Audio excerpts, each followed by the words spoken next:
In the winter of 1984, in the fog-choked village of Domrémy-les-Eaux, France, Marthe Laurent was known for two things: her charity work and her silence. She was 67 years old, a retired nurse, a widow. Every Tuesday, she delivered soup to the poor. Every Sunday, she sat alone in the front pew of the church. The villagers called her Sainte Marthe, Sainte Marthe. But on the morning of February 16th, 1984, the gendarmerie broke down her cottage door. They weren't there to help her. They were there to dig up her garden. What they found beneath the rose bushes would shatter a nation's trust in grandmothers forever. This is the sinister and harrowing case of Marthe Laurent. Here is where the story twists. The police arrived looking for a missing social worker named Elise Fournier, 29 years old, last seen entering Marthe Laurent's cottage 6 weeks earlier. But when investigators searched the house, they found no body, no blood, no struggle. What they found was worse. In the basement, behind a false wall, they discovered a room. Inside that room, a cot, a chain bolted to the floor, and a diary. The diary did not belong to Elise. It belonged to Marthe. And the first entry read, Number 7. She lasted 11 days. I am getting faster. The gendarmerie expanded the search. They brought in cadaver dogs. The dogs sat down in 17 different spots across the property. 17! Marthe Laurent, the soup-serving widow, did not kill once. She did not kill twice. Over 22 years, from 1962 to 1984, investigators believe she killed at least 17 people. But she never used a gun, never used a knife. Marthe was a nurse. She used insulin, a needle in the dark, no screams, no blood, just a quiet overdose that looked like a heart attack. Her victims were drifters, runaways, lonely souls who answered her newspaper ad, seeking border, quiet home, hot meals, no questions asked. They came for shelter. They left in a garbage bag. How did she get away with it for 22 years? The answer is terrifying. She hid in plain sight. Marthe volunteered at the local hospital.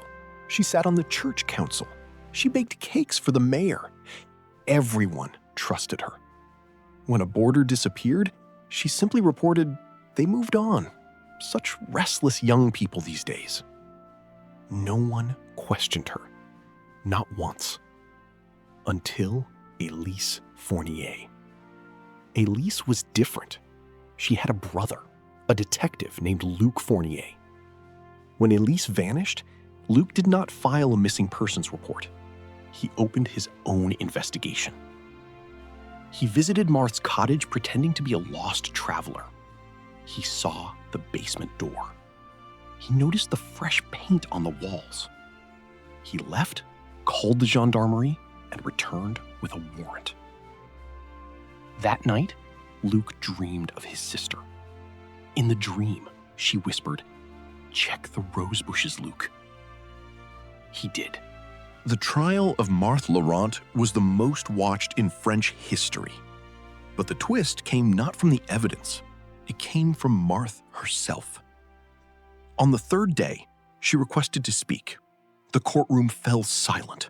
The old woman stood up, straightened her cardigan, and said, "I did not kill 17 people. I killed 17 demons. Every boarder who stayed with me had something dark inside them. I could smell it. I was cleaning the world." The prosecution played her diary entries. They were clinical, boring, almost medical. Subject 7, male, Age 34. Insomnia. No family. Injection at 2 a.m. Disposal at 4:30 a.m. Lyme in the northeast corner. No remorse. No madness. Just efficiency. The psychiatrist diagnosed her as a rational psychopath. She knew right from wrong. She simply did not care. Marthe Laurent was convicted of 17 counts of second-degree murder. She was sentenced to life in prison without parole. She died in 2001 of a heart attack, alone in a cell. No one came to claim her body. The cottage was demolished. The rose bushes were burned. But the villagers of Domrémy-les-Eaux never recovered. How could they? They had shared wine with a monster. They had prayed next to a killer. As for Luc Fournier, he never found Elise's body. The lime in the garden had dissolved everything, except one thing: a single silver earring shaped like a star. He wears it around his neck to this day. The case of Marthe Laurent is not about a monster in a mask. It is about a monster who brings you soup when you are sick. She was not caught because she was sloppy. She was caught because one brother loved his sister more than Marthe loved control. So here is the warning. Trust your instincts. If a door is locked for no reason, if a story changes too often, if kindness feels like a performance, walk away. Because Marthe Laurent is not the only one. She was just the one they caught. I'm True Crime Chronicles. Stay vigilant.